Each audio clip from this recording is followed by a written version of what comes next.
The Herman Miller IMUS Lounge Chair. This is the greatest chair and ottoman, in my opinion, that exists.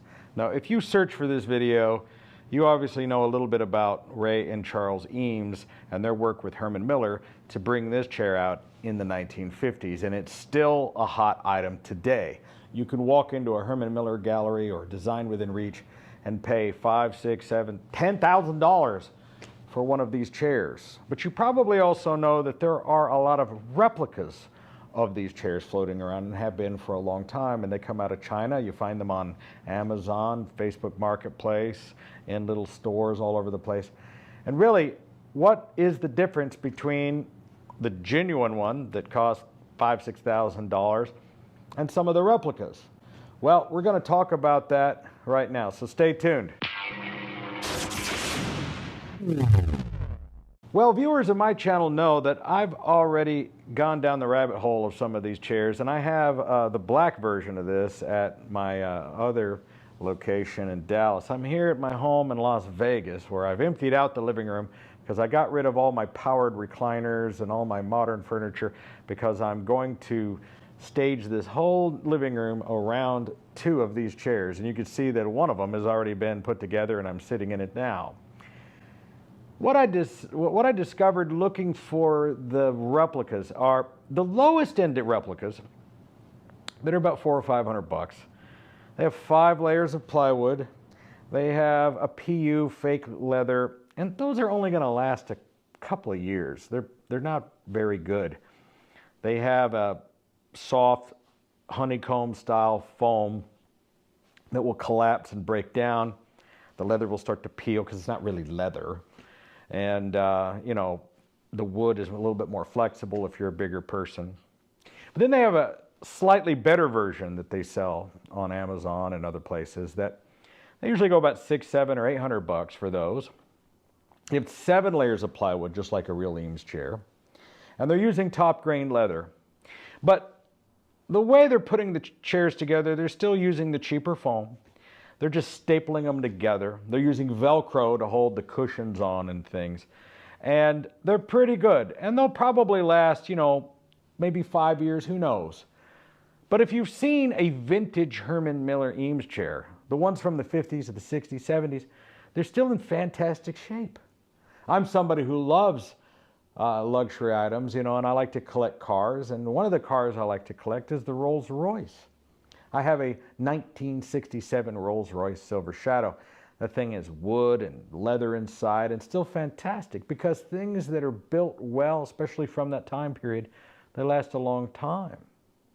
So just because something's a replica doesn't mean that it's necessarily inferior.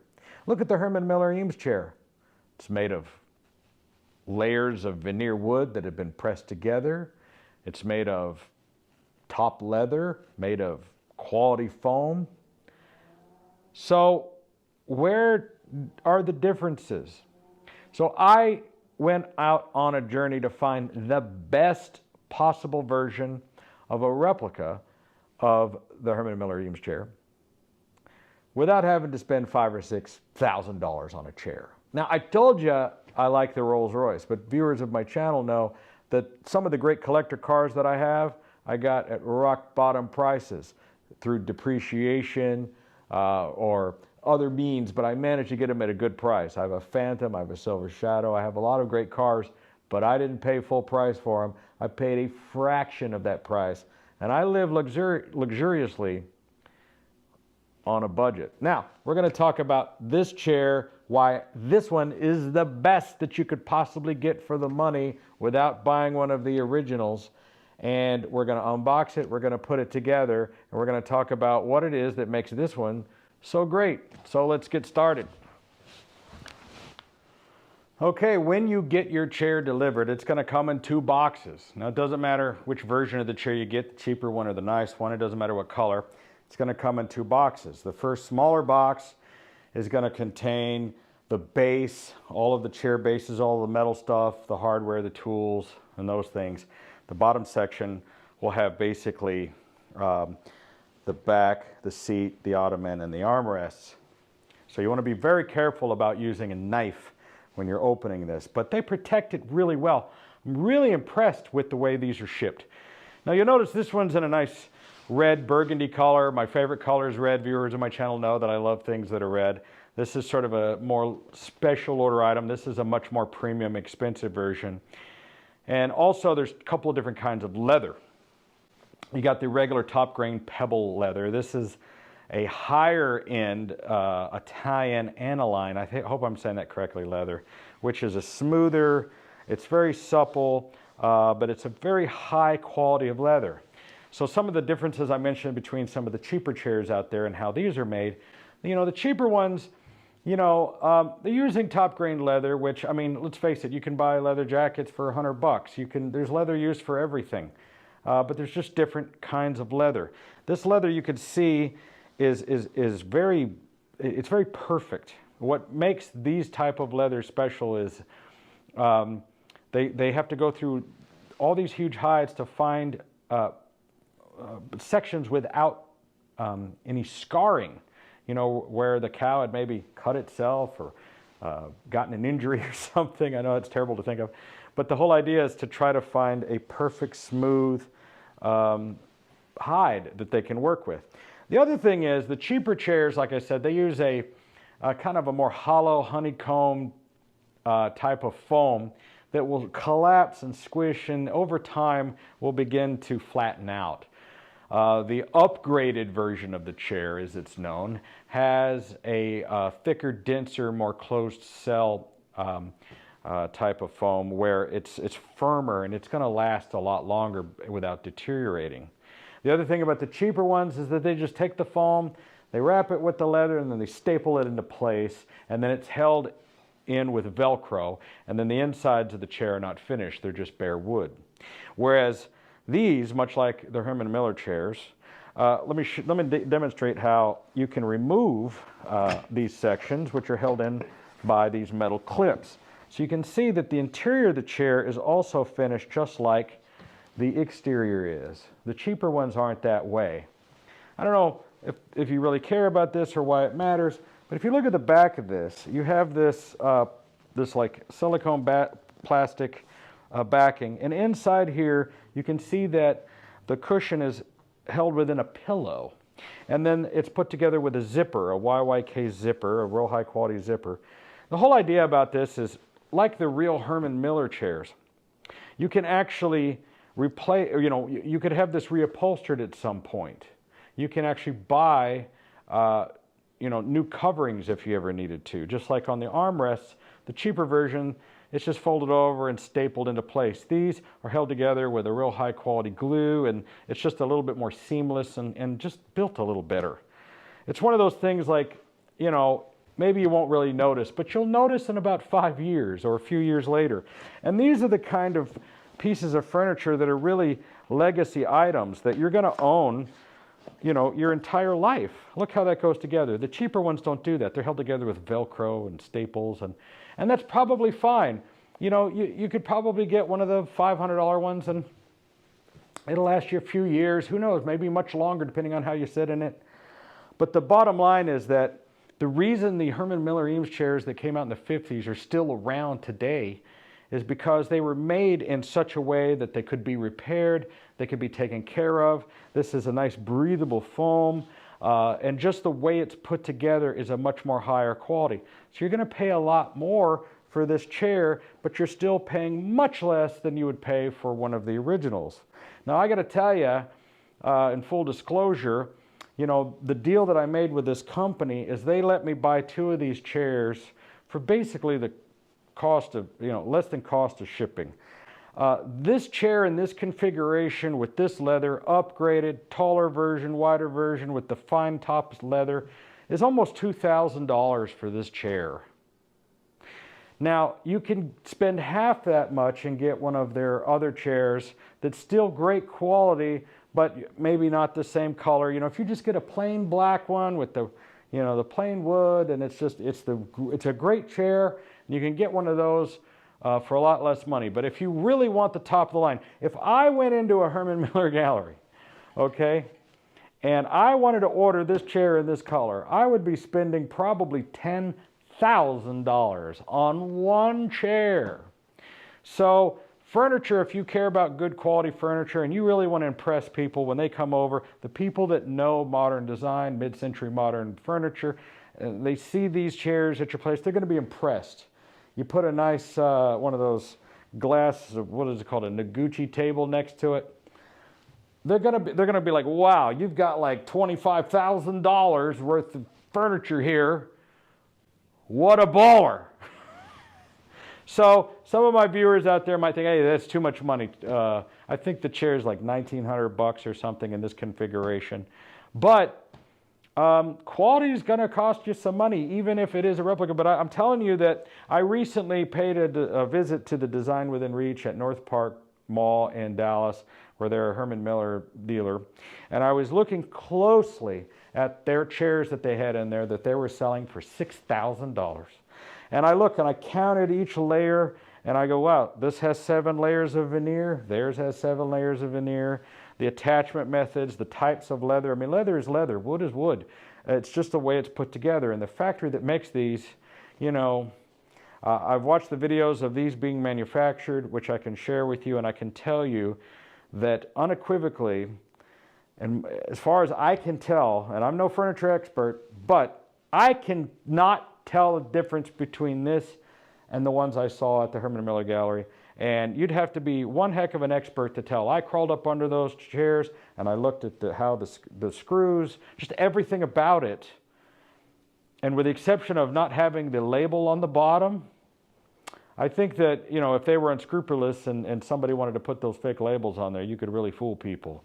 So let's kind of get into unboxing this thing. I think anybody who watches this video who's going to make, you're watching because maybe you're just curious, but if you're thinking about buying one of these chairs and you really want to know what the experience is like and what you're getting, this is the video for you.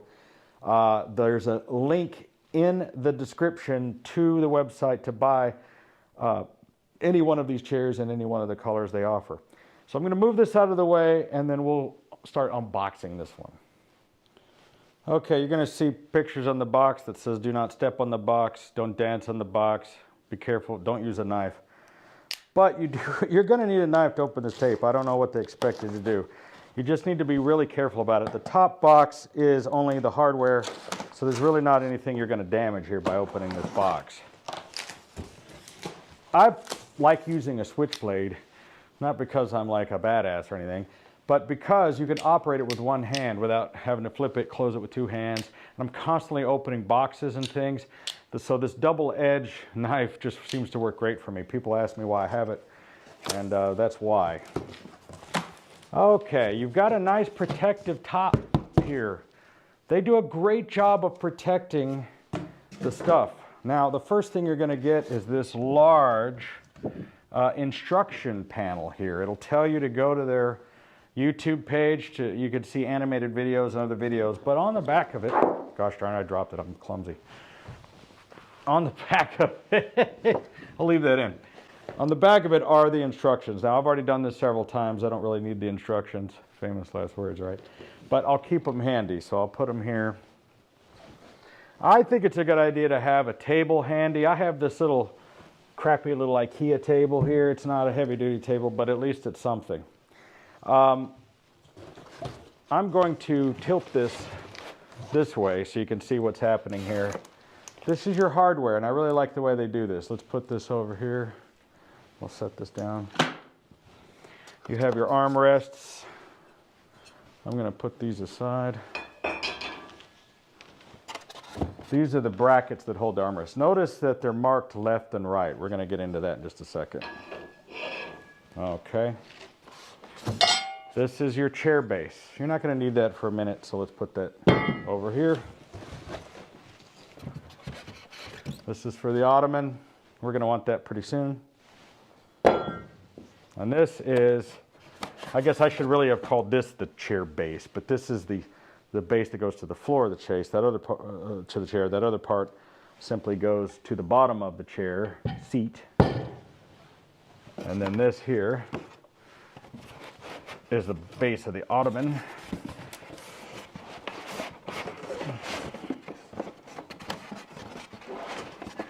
This one's a little harder to get out. Give me a second.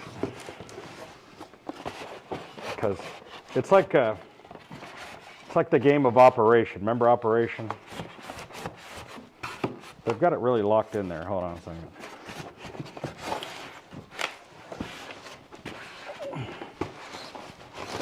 There we go.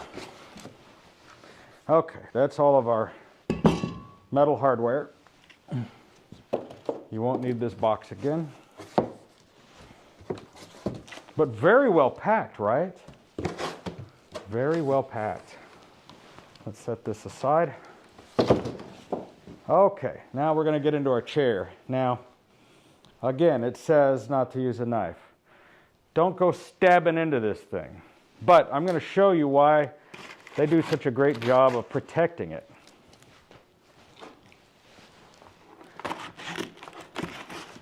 They just want to cover all the bases, you know?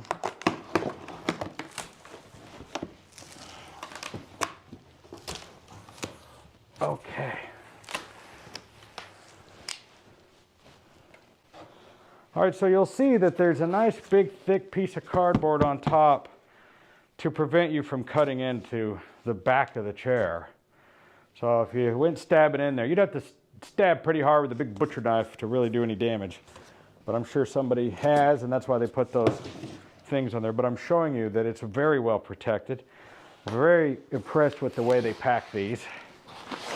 Okay, notice how they put these padded covers over the all the metal parts to make sure that nothing happens. Now I like to just tear this off. That way there's no knife involved, no chance of cutting. But yes, these protective covers here, they don't want to take any chances on having to send this thing back. And they do a great job of packing. Very well protected, very high quality of packing material as well. Now, if you bought one of these from the Herman Miller Gallery, they would actually bring it to your house and set it up for you. These guys aren't going to do that. But this is why you want the little table, because this is going to come in handy to start setting up. I'm going to set my tools over here, my hardware rather. Yet another layer of protection in between that cushion and the next. Again, great packing job.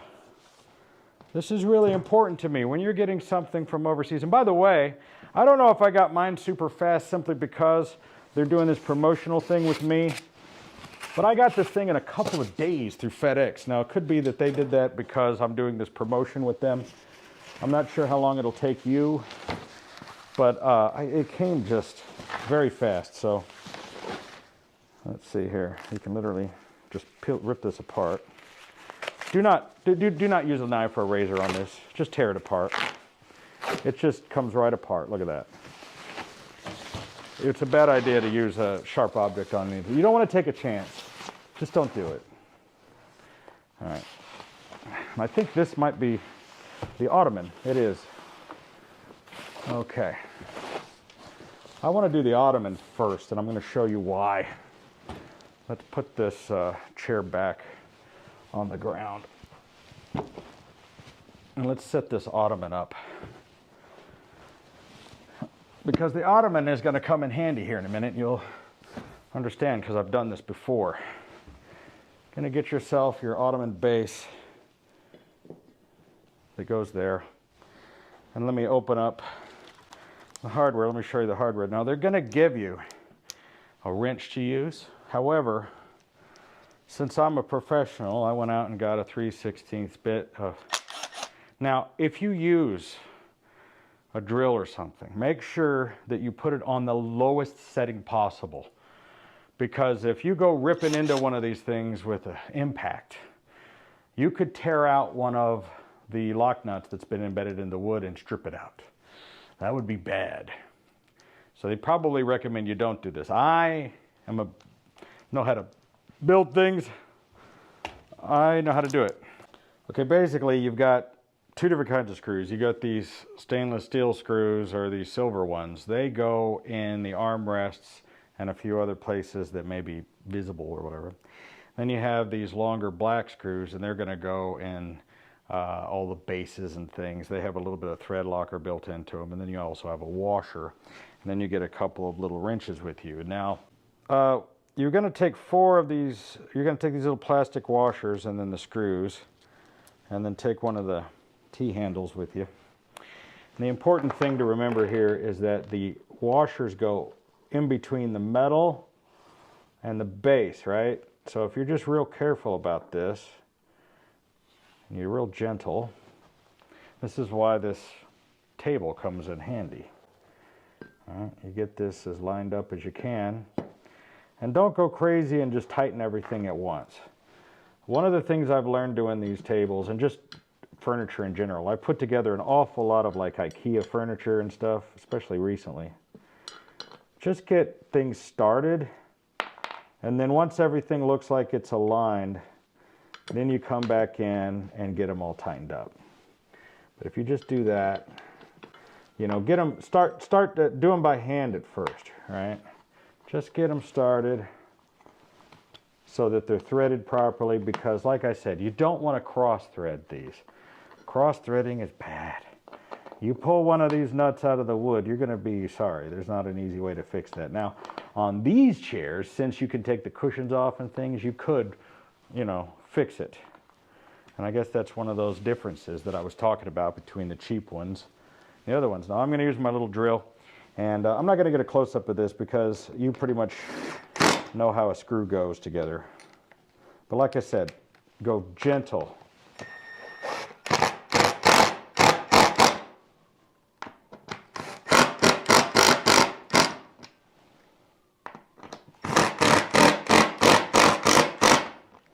Now that ratcheting noise you're hearing is because I've got it set on a lowest setting, so, but I'm not going crazy. That's nice and tight. So the 4-legged base goes on the ottoman. And, you know, I forgot I was supposed to have a little mallet here, but you just whack it on. I don't think I have a hammer, but you just give it a little tack.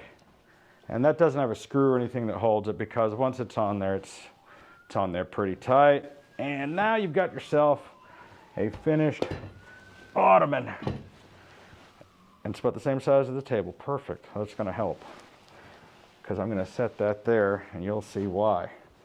Now, I've got this little rag here that I'm going to put here, and then I'm going to put the chair back there. And we're going to want to put the side pieces on next. Now they're marked left and right, left and right. Let's get our screws together. We're using the stainless ones, the silver ones.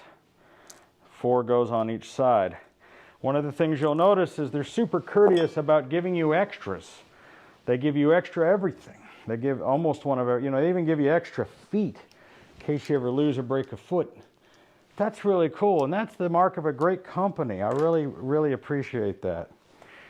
So what you want to pay attention to here is, this says left. The curve goes to the outside, and then these 2 holes that are going to hold the armrest are going to go forward. So it can kind of only go one way, but we're going to just kind of get it pre-thread in there.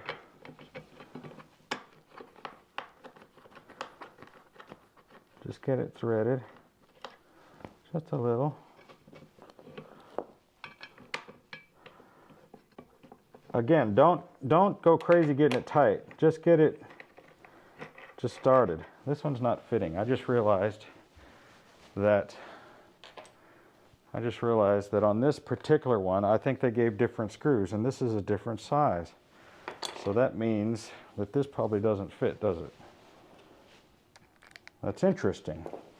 That's weird. On the 2 different chairs, we got a little inconsistency. One chair came with different hardware, and this one came with a separate wrench because these are different size. That's weird. Okay. So that's kind of cool for this video, because now we're getting both versions of the screws and the wrenches. All right.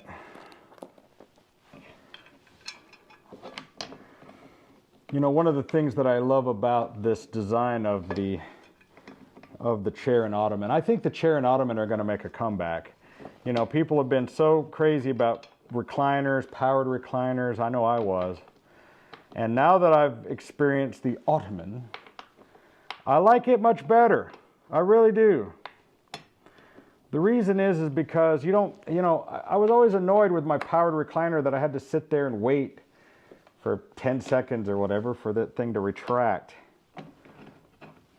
I mean, I know it's not a lot of time, but when you want to just get up, you can't, you know. I remember once I was sitting in my powered recliner and there was a power outage and I couldn't get out of the damn thing because it was back all the way and I had to like crawl off of it, and then it like fell down because I was my weight on the edge of it. It was ridiculous.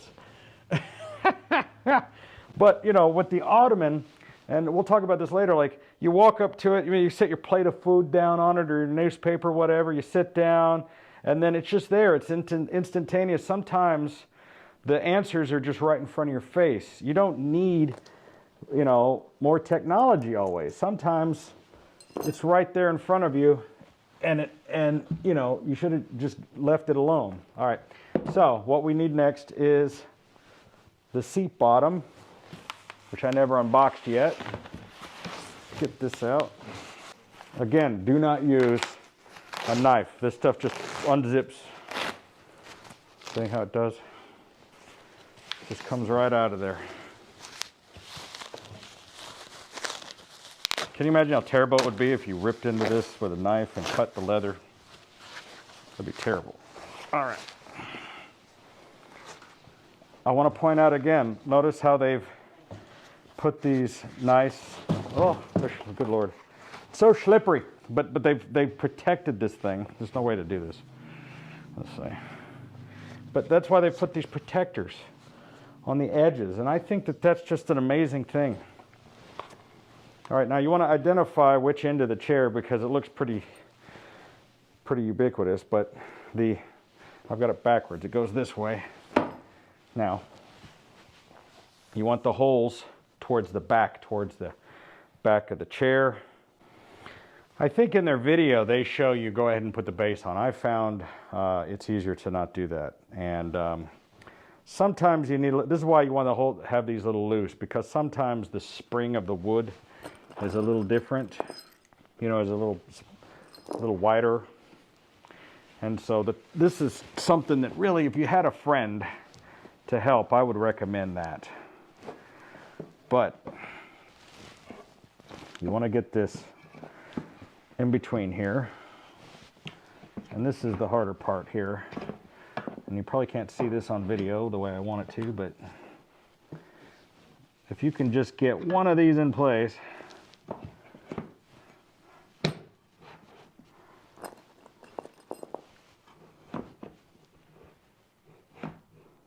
this is where this table comes in handy. So this part is quite the pain. But just try to get, if you just get the one in there, you're golden. That's the trick.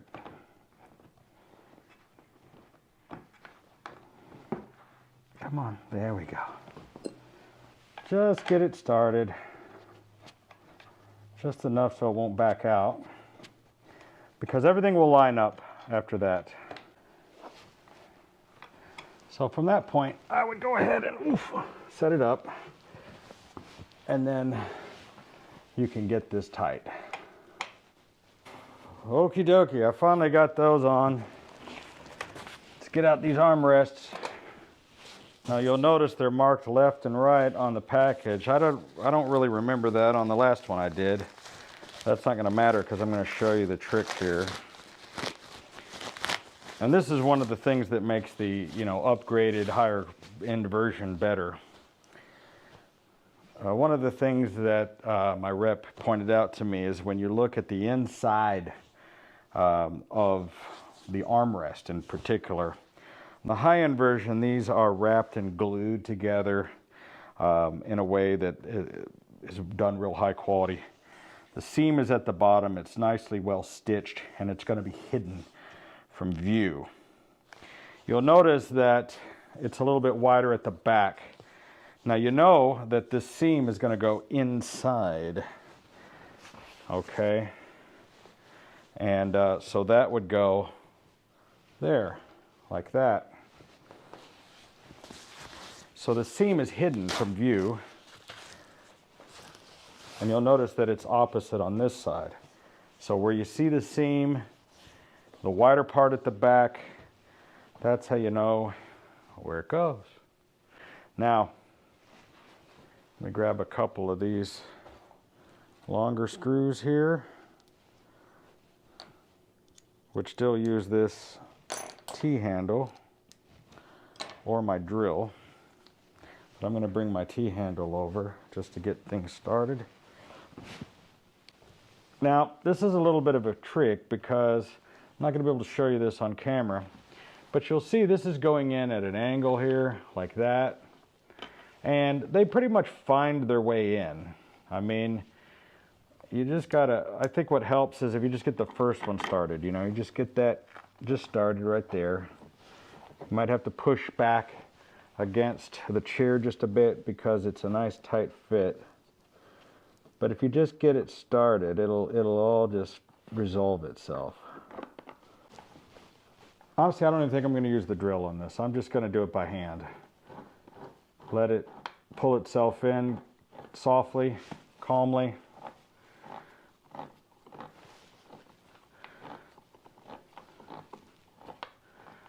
This is one of those situations you don't want to screw it up. I mean, these locking nuts are pretty tough, but you don't want to strip one out. It's not that hard, really. That one went right in. I'm just going to give this a little tickle.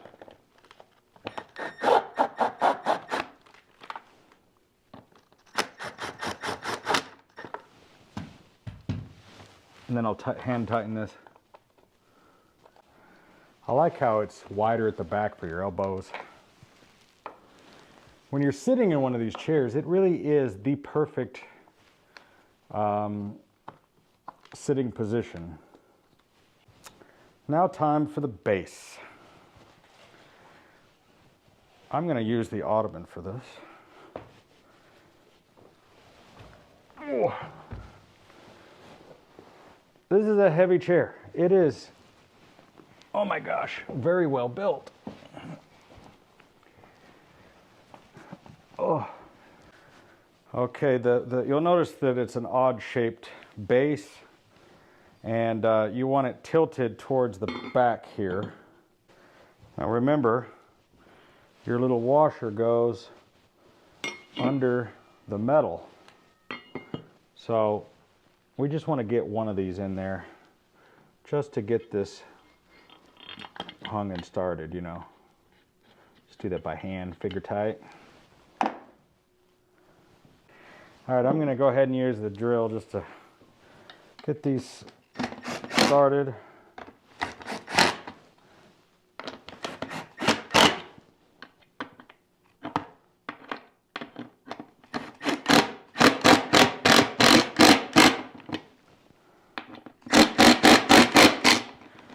You'll notice these are, we'll countersink into these holes a bit.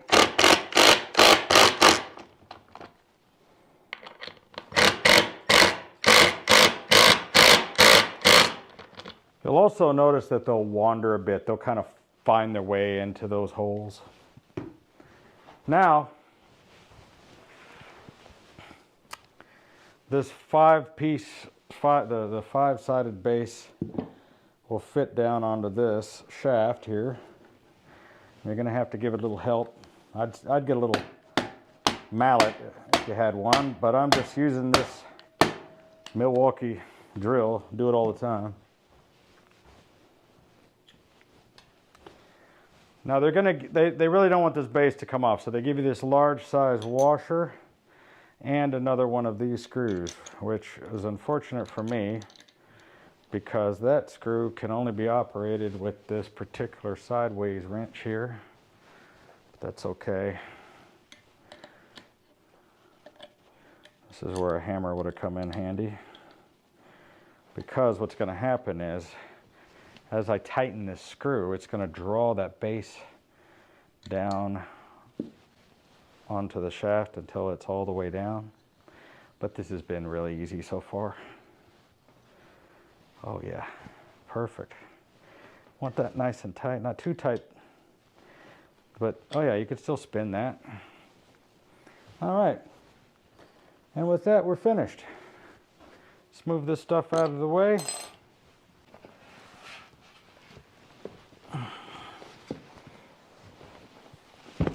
Gently. Okay. I didn't mention this before, but this is a double-walled box. They have these walls on the sides and these protective corner pieces.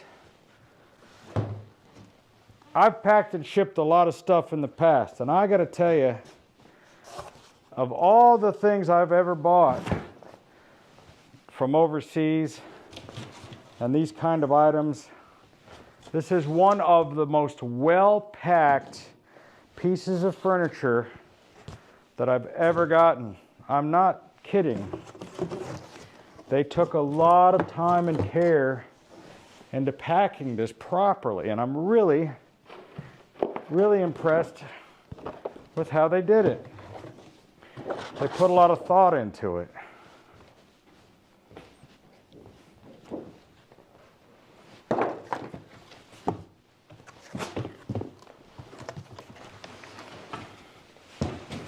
All right, now I get to lounge for the first time. Oh, that feels good after all that work. Oh, look at this seating angle. You're sitting back, you got a little bit of spring, a little bit of rock, just a tiny bit, natural spring of the wood and the metal the way it is. You know, it's not really a rocking chair, but there's just a little flex, but not too much. And your feet are at the perfect height. Now, I don't know, whoever designed this was really into chilling, because there's just something about it. Now, I'm diabetic, right? My viewers know this. I've had a lot of foot and leg problems. I need to keep my feet elevated as much as possible. It's imperative that I sit in a chair like this and get my feet up. And I can just feel the blood coming back out of my legs when I sit back in this chair. And it's very supportive. It's very firm. Look how wide this is. I'm a pretty big guy. I wear a size 36 pants. I'm 210 pounds. I've got plenty of room here. I got a good 4 or 5, a good the length of my hand between me. So if you're a bigger person, you'll fit into one of these just fine. I'm not sure what the weight limit is. I'm sure in 1956 or whatever it was when they were making these, that wasn't necessarily a big issue. But I'm very, very happy with the quality and the production of these chairs. All right, so you're asking the question, okay, do I think it's worth it? Well, I'm going to see how long my cheaper $600 version of the chair lasts. I'm not going to be sitting in that one as much. I suppose if you're going to have the chair mostly for decoration and you're not going to be actually sitting in it, maybe go for the cheaper one. You know, you may just have it as part of the motif of the room. And you're going to sit in it once in a while. Probably a cat will be sitting in it half the time. And, you know, if you don't have kids, if you know that it's not going to get not going to get wear, it's not going to get any sun on it, maybe the cheaper one's the way to go, and that's the way it is. But if you're going to actually use the chair, and I think that the smarter thing to do is to buy the better one. Because when you start sitting in this thing, you're going to realize, you're going to figure out what the hype is. It doesn't look like much, but I'm telling you, this chair will change your life. I sat in one of these things one time and I was convinced. There's just something about it. not just the design, but the way it's made. It just makes you feel good. It makes your back feel good. Makes your feet feel good. Everything is just at the perfect angle. It's been well thought out and figured out for like half a century. The design is timeless. And the materials that they're using, even though this is a replica in its design, I use the word replica because as someone who builds replicas for a living, a replica means a facsimile, an exact copy. I am telling you that all you can do is take my word for it, but if you could see one of these chairs and then go and check out the real Herman Miller Eames chairs that are $5,000 or $6,000. I mean, I blatantly went into their store and I said, what's the difference between your chair and the other ones? And they're just like, so sometimes the replica is really the thing. And I got to say that if I spent $10,000 a piece on these custom red leather chairs, I mean, I would feel pretty foolish if I came across one of these and realized that for only 20% of that price, for less than $2,000, I could have the same chair. So if you wanted to replicate this exact setup, you're looking at just under $4,000. Okay, you're talking about $3,800, I think, delivered. Now, again, these are the highest version of the chair. This is the highest grade leather, the highest grade wood, the highest grade foam, the highest everything. If you want to spend a lot less, you could spend half as much. You could spend much, much less and get just the regular black or whatever. But these come in orange, green, white, you know, saddle and brown, and I mean all kinds of different colors. So obviously I wanted the red. You'll notice that like you don't see a lot of furniture that's red, like this thing here, because it's kind of tacky looking. So usually you're going to find reds in the burgundies. I found a great velvet couch that I'm probably going to put here. I think I'm going to go get that couch tomorrow. That's a red burgundy velvet couch. It's low back, very mid-century modern. I think it'll be perfect for in here. Then get the Noguchi table. I think it's going to work out just fine. So anyway, I know that this was a long video, but this video was really made not for entertainment purposes for my regular viewers, but for the person who is willing to invest this kind of money into one of these chairs. And it's a big decision to make when you're buying something sight unseen, when you can't actually see it in person and sit in the chair. People trust what I have to say because I'm a professional custom car builder, and you know, people like my work. And I can tell you that I recognize good quality when I see it. I know you're taking that with a grain of salt because this is sort of like a paid promotion. They didn't pay me for this. All they did was give me a discount. And I would have made this video anyway because I'm in love with these things. And I think I will probably definitely get more of these in other spaces. I don't think I ever want to live somewhere where I don't have one of these. It's a life-changing chair, it really is, and it's something that is an heirloom that you can pass down. And because of the way these are made, because you can easily take the cushions off, you can clean them, you can treat them, all of those different things, I know that these are going to last forever. So, very happy with them. Thank you for watching. All of the links to the chairs are in the description down below. I will update that if the links change in the future. I know I didn't talk about the brand and the maker because it's one of these things where because it's this Chinese company that sells them to different people, they have a lot of different brands. So it's important that you go into the video description to get the link to it so that you can go directly to these are the manufacturers. Because what they explained to me is the ones that you see on Amazon and all over the place, they're making them. They make the cheap ones and they make the good ones. It's just a matter of, okay, are we going to do the cheap one that's got the unfinished backs that are stapled with the cheaper foam? Yeah, we'll do those. But on down the line, are they going to be completely finished, better leather, better foam, better everything? It's the same people making them, folks. So I'm dealing directly with the manufacturer.